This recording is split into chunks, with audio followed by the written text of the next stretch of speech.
Austin came out of the operating room, took off his robe and cap, and sat down tiredly on the couch. He had no strength at all. His eyes were slipping. His back was aching from standing for so long. However, he was pleased with himself. The most complicated operation had gone perfectly. The doctor was already scrolling in his head through the consultation he had planned for tomorrow, when suddenly his phone rang. It was his wife. "Honey, how are you? Is everything okay? You are late tonight," worried Heather. "Don't worry, my dear. I'm all done. I'll be home soon." The doctor smiled and hurried off to change. As he stepped outside, he breathed in the cool February air with his full chest and thought how lucky he was to have a wife, a daughter, and a career. Austin was the leading surgeon in the well-known all over the city, prestigious hospital. He had an excellent reputation. Patients signed up for consultations a month in advance. At the same time, the doctor was very tactful and modest. Fame and success did not spoil him. From childhood, his parents taught him to be a good man. "Remember, son, everyone should be treated with tenderness and love, with kindness and affection, whether animal or human. It doesn't matter if the person is rich or poor. If you can help him, then help him without hesitation." Austin was brought up in love and prosperity. There was always a quiet, peaceful environment in his family. His mother respected and honoured his father. There was never any scandals or yelling. As Austin grew up in a family of doctors, he was attracted to medicine from an early age. After school, he did not hesitate and went to medical university, graduating it with honours. Heather was a cheerful girl with a long plait of hair. She was brave and determined. They met at a university party. Austin was very shy. In addition, he considered himself an unattractive, tall, four-eyed man. He literally burned Heather with his eyes, watching her dancing and laughing with her friends, but he did not dare approach her. When the slow dance came, Heather approached him herself. "Let's go dance. You can't take your eyes off me," she said firmly and winked.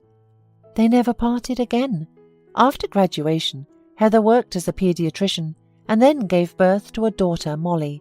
The little girl grew up smart. From early years, loved to sing. So by her 10 years, she was playing the piano rather well, pleasing her parents in the evenings. So Austin and his family lived harmoniously and amicably. But soon there was an event that divided his life forever into a before and after. It was an ordinary shift. A heavy patient was brought in by ambulance. He was an elderly man in his 60s. He was dressed in a shabby summer jacket, obviously unsuitable for cold February. The man looked unkempt and haggard, and he had tattoos on his hands that spoke of his prison past. The man was delirious and writhing in pain. After examining the patient, Austin determined that he had appendicitis and ordered to prepare him for an emergency operation. At the door of the operating room, a nurse came up to him and held out something. "Dr. Morgan, look, this picture fell out of the patient's breast pocket when we were undressing him. I think this guy looks kind of like you." Austin picked up the old, worn-out picture and froze in shock. It was him in his youth in the picture. "That can't be. This is crazy. Where did this man get my picture?" wondered the man. After managing to cope with the shiver in his hands, the surgeon entered the operating room. 2 hours later, everything ended safely.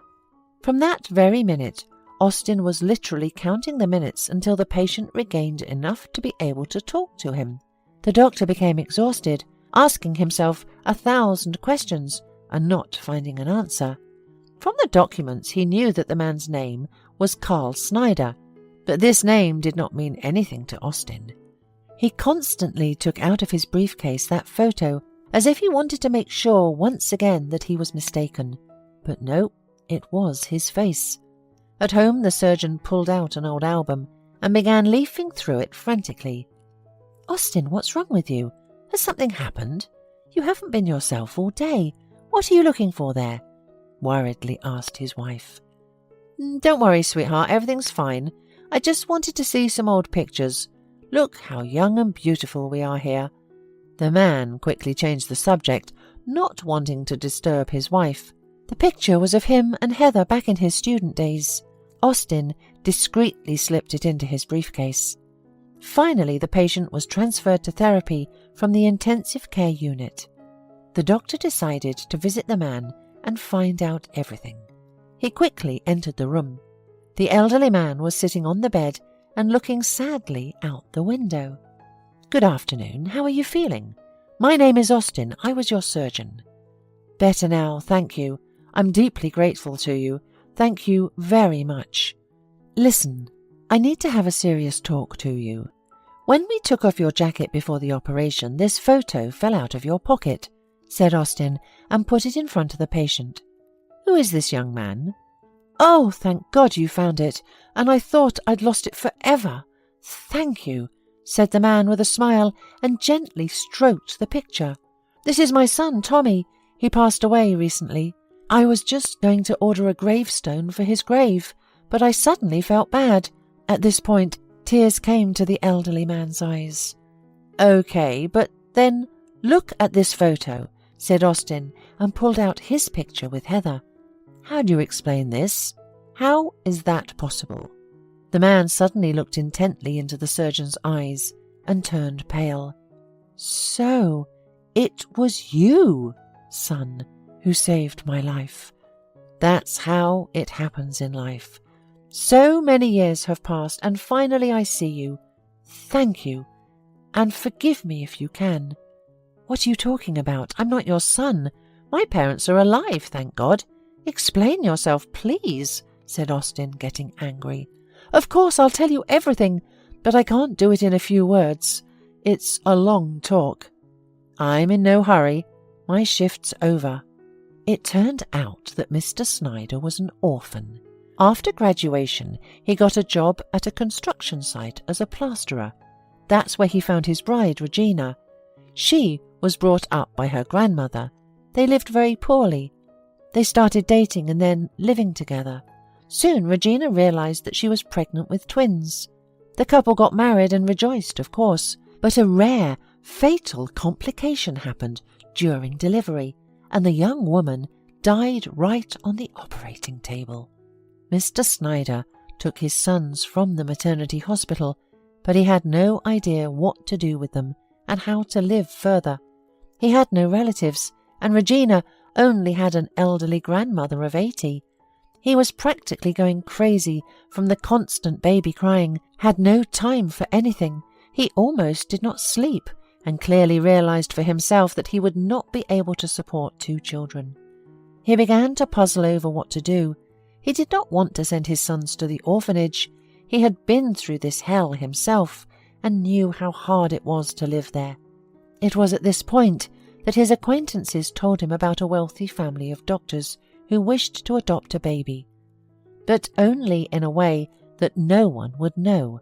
In those days, nobody knew about surrogacy. Dr. Snyder grasped his chance like a straw. The family was good and well-to-do. It would be better for the son than fighting in an orphanage for a piece of bread. And money wouldn't hurt. At least it would help to raise a second son. Though the little boys were twins, Tom was stronger, while Austin was skinny, tiny, cried without a pause, and ate badly. So Mr. Snyder decided to give Austin to them. He certainly would not be able to put him on his feet. Mr. Snyder promised not to make inquiries about his child, not to look for him, and in general to forget about his existence. Then the man was given a fake document that his deceased wife had only 1 child and a large sum of money. Mr. Snyder heard nothing more about either little Austin or his adoptive parents. He promised to leave, so he packed up his small belongings, took his son, and moved to a neighbouring town. Mr. Snyder raised Tom as best he could, taking on any part-time jobs.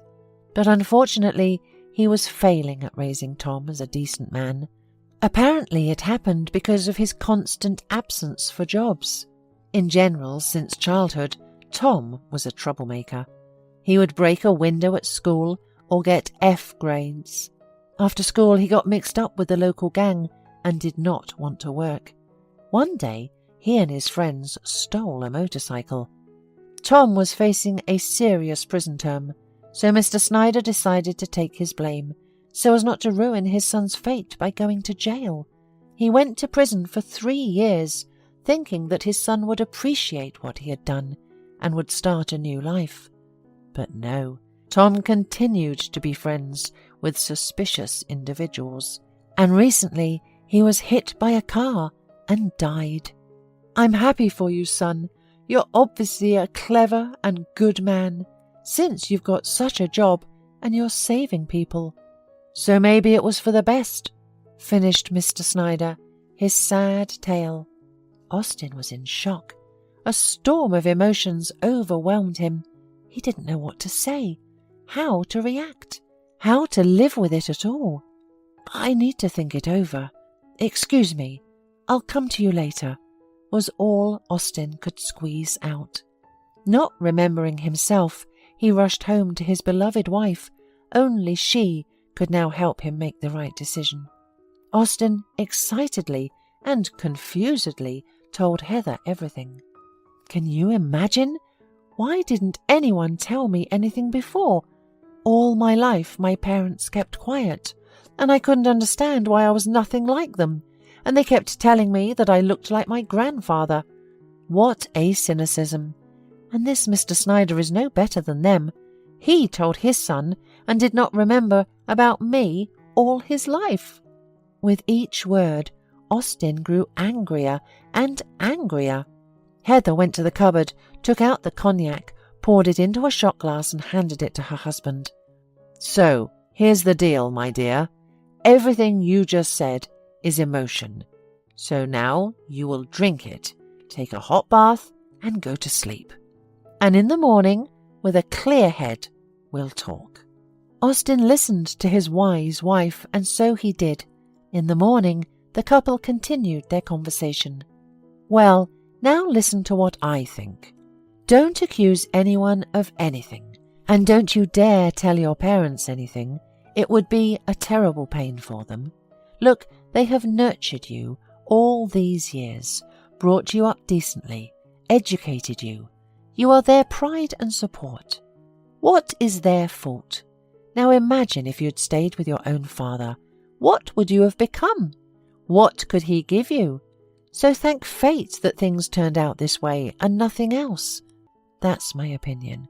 But I will support you in any case, said Heather, and kissed her husband on the cheek. Austin thought about his wife's words. Indeed, God only knows what Mr. Snyder went through, giving me up forever to a strange family and knowing that he would never see me again. It is also a kind of courage to keep a promise and not once come close, and not to know how your son is. It is obvious that he is not a bad person. It's just that his fate was so unfortunate, and I should bow down to my parents for a happy, untroubled childhood. After careful consideration, Austin made a decision, and his heart immediately felt better. After buying all sorts of goodies and normal clothes on the way to work, Austin visited Mr. Snyder. He sat down next to him and said, "Father, I'm sorry I reacted that way yesterday. I had to come to terms with that news. I want to thank you, even though you didn't raise me. But without you and Mum, I wouldn't be in this world. I am not offended by you. Let me hug you," said Austin, and hugged the elderly man tightly. Mr. Snyder cried, unable to contain his emotions. After all, he had never hoped he would ever meet his Austin again. "Dad, don't worry about anything. I'll help you. I'll introduce you to your granddaughter and my wife when you're discharged. You're not alone now. You've got family next to you. My parents who brought me up are as dear to me as you are. I will never leave them. Do you understand?" "Yes, of course, son, I understand. I am ready to bow down to these people myself, because they raised such a great man," said the elderly man, and he wept again. After discharge, the first thing Austin and Mr. Snyder did was they went and ordered a nice gravestone for Tom and his mother, who never got to see her children.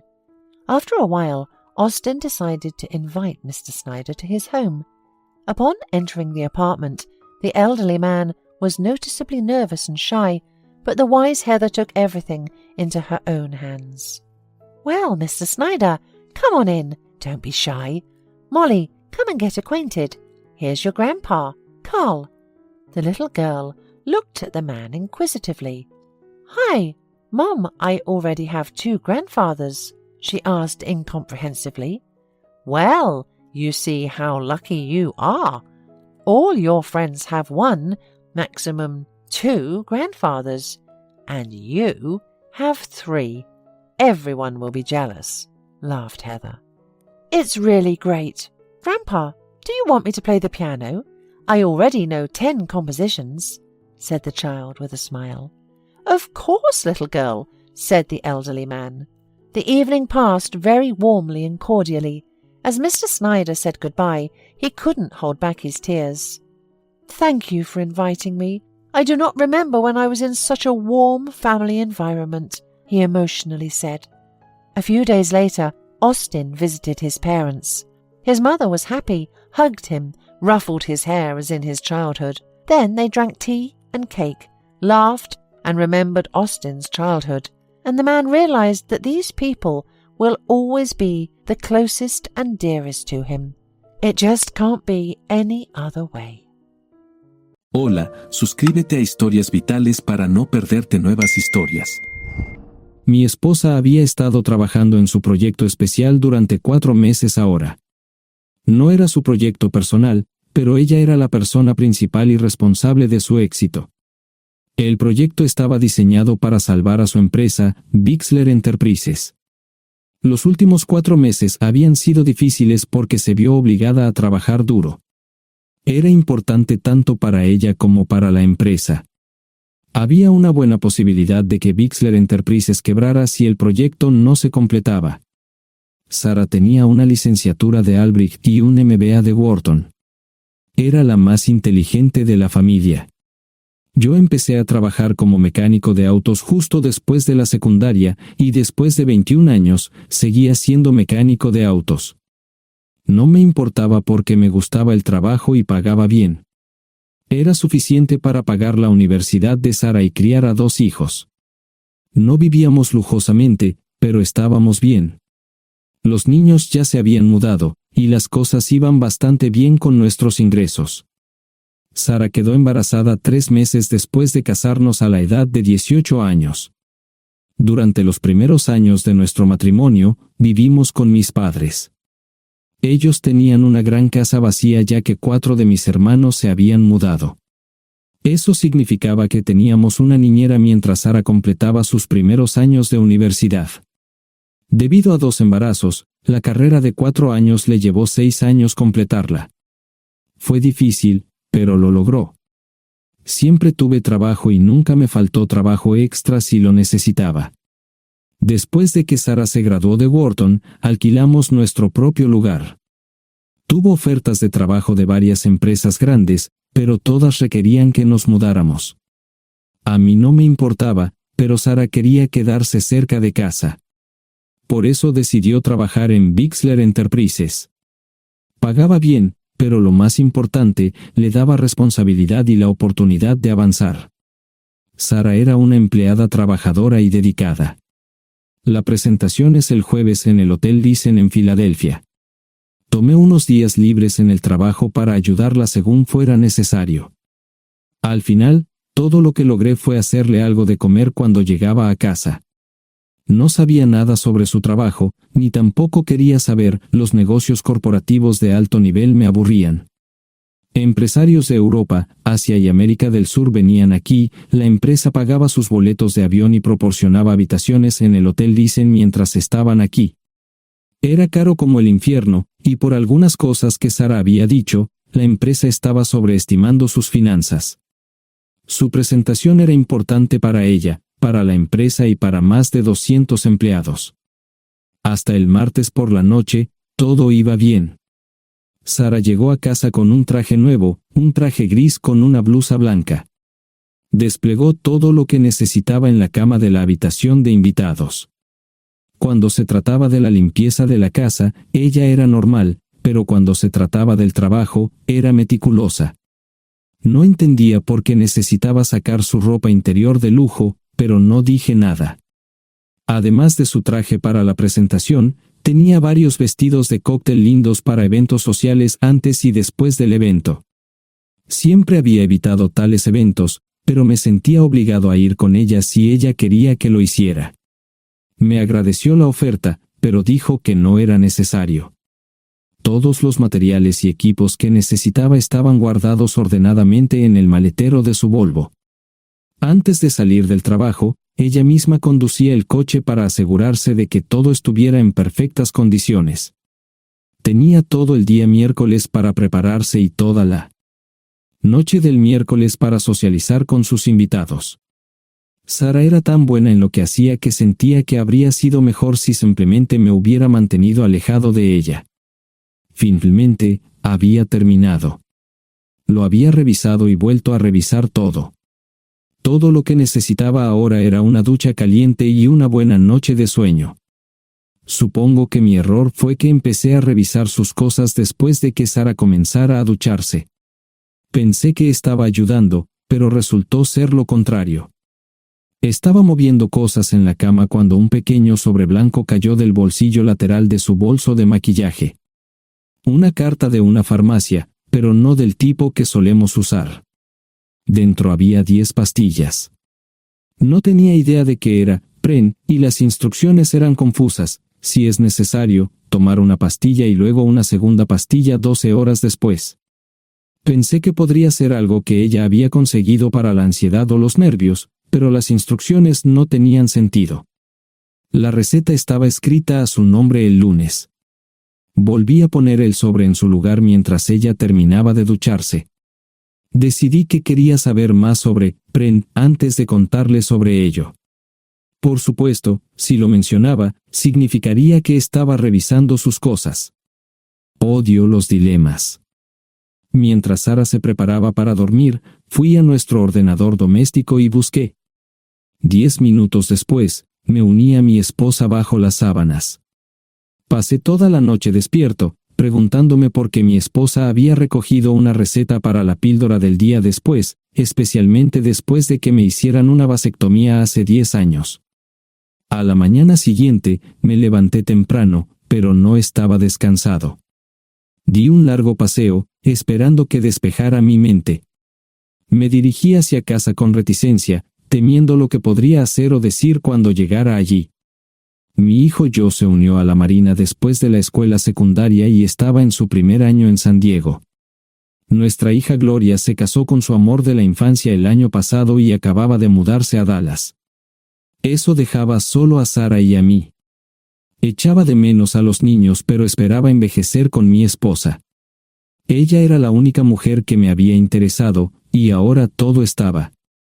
Si Sara estaba teniendo una aventura, lo ocultaba bien. Por supuesto, nunca la vigilé. Nunca miré sus correos electrónicos o llamadas telefónicas. No tenía razones para hacerlo. No tenía forma de saber qué estaba haciendo en el trabajo o después del trabajo. Confiaba en ella completamente. Ion, ¿dónde demonios has estado? ¿Quieres huevos o algo? No, solo café. No me sentía con muchas ganas de hablar. ¿Qué pasa, cariño? Solo son 3 días. Puedes venir si quieres, pero te aburrirás como una ostra. No, realmente no quiero ir, pero odio dejarte sola. Me preocupo cuando no estás aquí. Es muy dulce, querido, pero estará bien. No voy a salir del hotel en todo este tiempo. Pasaré la mayor parte del día asegurándome de que la sala de conferencias esté lista, y esta noche tendré una agradable charla con nuestros posibles clientes. Mañana, probablemente ni siquiera tendré la oportunidad de ir al baño. Llegaré a casa lo más temprano posible el viernes, te prometo un gran fin de semana si sabes a lo que me refiero. Todo eso suena bien, pero no puedes culparme por preocuparme. Soy un mecánico de autos, y tengo una esposa hermosa y exitosa. A veces tengo la sensación de que estás menos interesada en mejorar nuestra situación familiar que en avanzar en tu carrera. Detente, maldita sea, Ion. Siempre he respetado lo que haces para ganarte la vida y nunca he insinuado lo contrario. Criaste a 2 grandes niños y me pusiste a través de la universidad. Eres un gran esposo, un gran padre y un buen proveedor, y nunca olvides eso. Terminé mi café mientras ella recogía la mesa. ¿Quieres que te llame? No, no es una buena idea. Tendré el móvil apagado, y voy a apagar el teléfono de la habitación por la noche para poder dormir. Te llamaré siempre que pueda. La ayudé a cargar el coche, era tan meticulosa con eso como con todo lo demás. Trabajando, le llevaría 3 horas llegar al Hotel Lysen. Me quedé en el porche y la vi marcharse. No me molesté en preguntarle por las pastillas. Pasé el resto de la mañana en el porche. No recuerdo haberme preocupado tanto como ahora. Me sentía pequeño e insignificante. Me sentía fuera de mi liga. Era un tipo de pueblo con un trabajo mediocre y una esposa exitosa. Era una combinación equivocada. Debería haberlo notado antes. Me sentía estúpido. El mejor traje que tenía era una chaqueta azul y un par de pantalones. Al menos tenía algunas corbatas, aunque tenían 10 años de antigüedad. Acababa de terminar de vestirme cuando sonó el teléfono fijo. Oye, cariño, solo quería avisarte de que llegué bien. ¿Tuviste un buen viaje? Supongo que el tráfico no estaba demasiado denso. Estuvo bien. Te llamaré esta noche. Ahora tengo que irme. Estoy en la habitación 714, Sara. Puedo estar en casa de mis padres o en la de mis hermanos esta noche si quieres llamarme a mi móvil. De acuerdo. Suena el teléfono móvil. Te quiero, tengo que irme. Me tomé mi tiempo para llegar a Filadelfia. No fui directo al Lysen, primero me detuve y compré un filete con queso. Prometí hacer una larga noche. No estaba seguro de qué iba a hacer. Estacioné en el garaje del hotel y simplemente esperé. Tarde o temprano, tenía que entrar en el hotel. Simplemente no podía decidir cuándo hacerlo. El sonido de mi teléfono celular me ayudó a tomar mi decisión. Ion, solo quería avisarte de que todo se ha arreglado. Ahora voy a bajar para encontrarme con algunas personas y cenar. No olvidaste nada, ¿verdad? No, todo está bien. Tengo todo en mi habitación para mañana. ¿Necesitas algo? No, Ion, relájate. Voy a apagar mi teléfono. Te llamaré mañana por la mañana. ¿De acuerdo? Ríe, diviértete. No es divertido, Ion, es trabajo. No parecía estar demasiado fuera de lugar. El vestíbulo, el restaurante y las salas de conferencias estaban llenos de gente, así que pude pasar desapercibido. Había un folleto pequeño y bonito que mostraba el diseño de todas las habitaciones del hotel. Me paseé por las diferentes habitaciones y me detuve en las paredes, mirando alrededor entre la multitud. No tenía ni idea de qué haría si Sara me veía. Lo averiguaría si y cuando eso sucediera. Encontré un tablero de eventos que enumeraba todas las habitaciones que estaban siendo utilizadas por los diversos grupos. Bixler Enterprises no tenía habitaciones disponibles para el miércoles por la noche. Esto me pareció interesante. Sara había dicho que no iba a salir del hotel, pero ahora no estaba tan seguro de eso. Había 3 comedores, familiar, informal y de alta cocina. A Sara no le gustaba mucho cenar con niños, así que fui primero al comedor informal. Solo me llevó 5 minutos asegurarme de que no estaba allí. Tuve mejor suerte en el salón gourmet, era una acogedora mesita encajada en la esquina, el tipo de mesa que la gente reserva para tener un encuentro privado. Sara llevaba un vestido de cóctel negro con un escote pronunciado y perlas, se veía elegante y su acompañante parecía apreciarlo. Conocía a algunas personas con las que trabajaba Sara, y él no era una de ellas. Me resultaba familiar, pero no había forma de que pudiera recordarlo. Había muchas sillas libres, así que no tuve problemas para cruzar la sala. Había velas y pequeños candelabros de cristal en las mesas. Apagué la mía y le dije al camarero que me molestaba por el glaucoma. Pedí el plato de pollo de siempre y me acomodé. El camarero me sirvió el café por tercera vez. Disculpe, el tipo en la mesa de enfrente me parece muy familiar. ¿Sabes quién es? Sí, ese es Malcolm Eugene Foote. Es miembro del Consejo Municipal, se espera que se postule para el Congreso en los próximos años. ¿Es esa su esposa con él? Es muy bonita. No, esta es la primera vez que la veo. Siempre usa esa mesa para señoras especiales, si me entiende. Simplemente le sonreí y pedí la cuenta. Nunca había visto a Sara tan sensual con un hombre antes. Parecía captar cada palabra que decía, como si fuera Dios o algo así. No estaban haciendo nada inapropiado, pero tampoco era platónico ni profesional. Cuando me fui, estaban terminando su segunda botella de vino. Ahora entendía por qué se había llevado su lencería elegante. Me acomodé en una esquina del vestíbulo para que no me vieran. 10 minutos después, salieron del restaurante. Ella le tomaba la mano mientras caminaban por el vestíbulo hacia el ascensor. Observé cuidadosamente los indicadores de piso. Que el ascensor se detuviera en el tercer piso era una buena señal, significaba que no lo había llevado a su habitación. Era una mala señal cuando el ascensor no llegaba al séptimo piso, significaba que ella fue a su habitación. Por si acaso me equivocaba en algo, me senté en el vestíbulo y observé el ascensor durante 1 hora. La gente entraba y salía, pero Sara no estaba entre ellos. Saqué mi maleta vacía del coche y me dirigí al mostrador de recepción.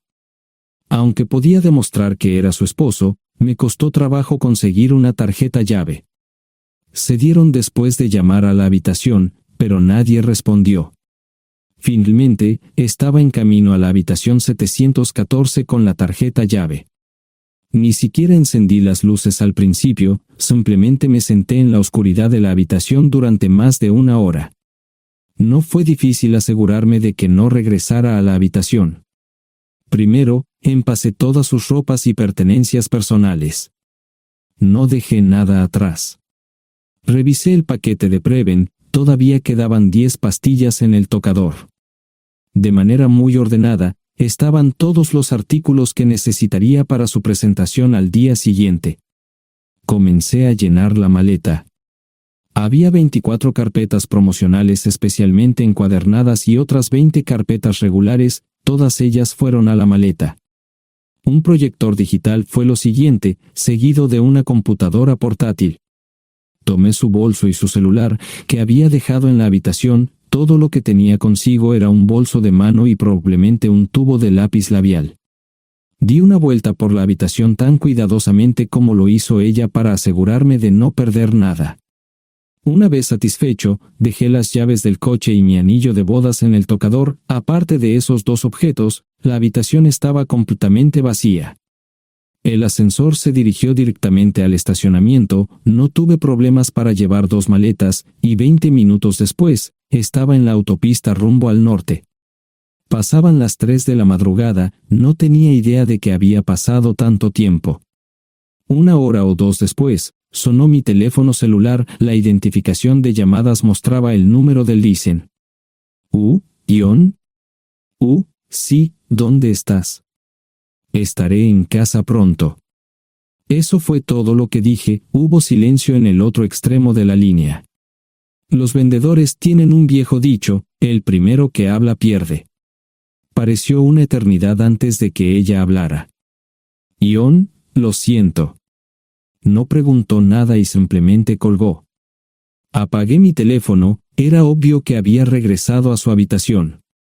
Más tarde ese día, tenía que dar una presentación que salvaría a su empresa y le daría un ascenso. Metí las maletas en el desván del garaje. Sara nunca iba allí y nunca pensó en buscar algo allí. Por supuesto, en este punto, estoy bastante seguro de que no importaba. Primero, recogí todas mis ropas y pertenencias personales. La mayoría de los hombres tienen sus propias herramientas, generalmente es un requisito para el trabajo. Pasé por la tienda, cargué las mías en el Subaru y recogí mi último cheque de pago. Para entonces, los bancos ya estaban abiertos, no tuve que hacer ninguna manipulación financiera complicada. Simplemente retiré todo el dinero de mis cuentas. Almorcé en Hagerstown, Maryland. Tenía suficiente dinero para vivir durante unos años, pero sabía que estaría buscando trabajo muy pronto. Sara y yo éramos parecidos en eso de que a ambos nos encantaba trabajar. La voy a extrañar. Pasé un par de horas en las cuevas del Uray y alquilé una habitación cerca de Whitewell. No tenía idea de qué iba a hacer. Era sábado, y me encontré sentado en el acuario de Chattanooga, observando la naturaleza que nunca había visto antes. Pasé unas horas simplemente relajándome y decidí que era un buen lugar para estar. Compré un pase anual para el acuario y, para la hora de la cena, tenía un lugar donde quedarme. Era un remolque móvil en el parque, pero estaba amueblado y era económico. No necesitaba mucho. La primera cosa que haría el lunes por la mañana sería conseguir un trabajo. Un buen hombre de mantenimiento siempre puede conseguir un trabajo, especialmente si está dispuesto a trabajar duro. Podría permanecer discreto hasta que fuera el momento de renovar mi licencia de conducir o las etiquetas del coche, me preocuparé por eso cuando llegue el momento. El domingo por la tarde, llamé a Gloria. Me sentí obligado a informarle sobre lo que estaba sucediendo, pero Sara ya se lo había contado. Fue bastante franca con Gloria sobre lo que había pasado, dijo que había engañado, que la sorprendí, que me fui y que ella perdió su trabajo. Me sentí mal porque ella perdió su trabajo, pero ese era el precio que tenía que pagar. Le pedí a Gloria que le dijera a Josh lo que estaba sucediendo la próxima vez que hablara con él. También le dije que la llamaría aproximadamente una vez al mes para verificar cómo iban las cosas. No le dije dónde estaba. Para el mediodía del día siguiente, tenía un trabajo. En realidad, estaba a poca distancia del parque de remolques, con el Waffle House a mitad de camino. ¿Qué más podría querer un hombre? No sé cómo manejaron el papeleo, pero me estaban pagando $20 por hora sin hacer preguntas. Estaba feliz, y ellos también. Ni siquiera tendría que tocar el dinero que traje conmigo. Unos 2 meses después, Gloria me informó que Sara se había mudado de la casa y estaba viviendo con sus padres. Gloria no sabía nada más, pero estaba feliz de que estuviera estable y le estuviera yendo bien. Josh me llamó desde San Diego solo para informarme que iba a hacer un crucero. Era técnico en aviónica en un portaaviones, intentó explicar qué hacía exactamente, pero estaba más allá de mi comprensión. Nunca supe mucho sobre cosas técnicas. Ambos tuvieron cuidado de no decir nada malo sobre su madre, aprecié eso. Después de eso, todo siguió como siempre. Comencé a hablar con Gloria al menos semanalmente, Josh y yo comenzamos a enviar correos electrónicos regularmente. Gloria hablaba regularmente con Sara, pero decía muy poco sobre lo que estaba haciendo o dónde estaba. Nunca presenté la solicitud de divorcio, y parece que Sara tampoco lo hizo. Tengo una licencia de conducir de Tennessee y las etiquetas en el Subaru. Comencé a frecuentar un bar local un par de veces al mes y tuve encuentros casuales, 2 mujeres se alternaban como mis compañeras nocturnas regulares. No buscaban compromisos, y yo tampoco, parecía funcionar bien para todos nosotros. La vida era buena. Eso fue hace mucho tiempo, y gradualmente olvidé a Sara. Con el tiempo, el Subaru comenzó a darme problemas, había olvidado cuánto tiempo había pasado. Tenía más de 200,000 millas. Estaba reflexionando sobre esto con una jarra de cerveza un día cuando me di cuenta de que habían pasado casi 5 años desde que me fui de casa. Mantuve un contacto cercano con ambos hijos, Gloria ya tenía 2 hijos propios en este momento y quería que los visitara. Josh casi se casó con una mujer tailandesa, pero en el último momento, se negó. Por lo general, trabajaba 6 días a la semana y usaba el domingo para recuperarme del sábado por la noche. No había ninguna buena razón para que alguien llamara a la puerta de mi remolque a las 6 de la mañana de un viernes. Su grosería fue recompensada por un hombre medio desnudo abriendo la puerta. Los calzoncillos del día son repugnantes, y la dama en la puerta, juzgando por la expresión en su rostro, estuvo de acuerdo conmigo. Ella apartó la mirada, pero su compañero no parecía impresionado. Norm habría usado pantalones, pero en un momento como este, los invitados me molestaron. Estamos buscando a John Terrell. No los conozco. Me llamo David Simmons, y esta es mi esposa Mara. Tenemos un problema y esperamos que nos puedas ayudar. Lo siento mucho, no trabajo a altas horas de la noche. Si necesitan algo relacionado con su auto, tendrán que ir a la tienda. Esto provocó varias miradas en blanco y finalmente una respuesta. No tiene nada que ver con tu trabajo, es más un problema personal. ¿Podemos entrar? El interior del remolque lucía desordenado, rara vez tenía invitados, así que rara vez lo limpiaba. Incluso mis novias insistían en que fuéramos a su lugar. Hagan como en su casa, déjenme ponerme los pantalones enseguida. Al entrar en el dormitorio, dejé la puerta abierta solo para mostrarles lo hospitalario que soy. También me puse una camisa. ¿Les gustaría tomar café? Solo tomará unos 10 minutos. Aparté algunas cosas del sofá para que pudieran sentarse. No hubo respuesta a la pregunta del café. Tenemos una hija adoptiva de 4 años y otra de 2 que necesita un trasplante de médula ósea, y esperamos que nos puedas ayudar. Estamos dispuestos a pagarte si es necesario. ¿Con mi médula ósea? No, queremos usarla y estamos dispuestos a compensarte por cualquier inconveniente. Creo que quieren comprarla. Estaba actuando como un listillo, y de repente me di cuenta de ello. Estas personas eran serias, tenían un problema real y estaban buscando ayuda. Lo siento mucho, no quise interrumpir. Por favor, continúen. Nuestra mejor oportunidad de encontrar un donante es un familiar cercano. Eres nuestra mejor esperanza. Mira esto. No quiero ser un grosero, pero creo que se equivocaron de persona. ¿Cuándo nació su hija? Cumplirá 5 años en julio. Marcia Simmons habló por primera vez, y sonó sincera. Odio ser el portador de malas noticias, pero me hice una vasectomía hace 15 años. No hay forma de que pueda ser su padre. ¿Por qué tu nombre estaba en el certificado de nacimiento?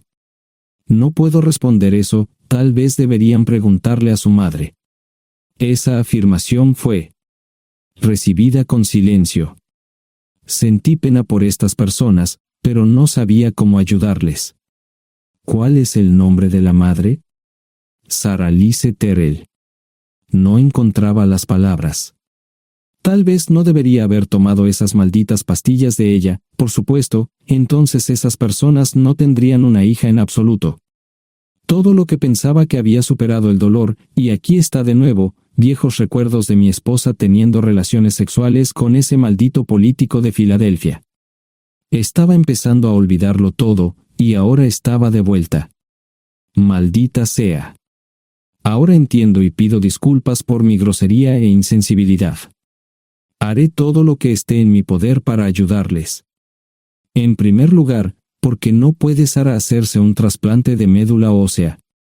Médicamente, no puede. ¿Por qué no? Es madre, tiene que ser una donante adecuada. Oh, ella es una donante adecuada, pero está demasiado enferma. Los médicos se negaron siquiera a considerar utilizarla. ¿Enferma de qué? Está muriendo de insuficiencia hepática.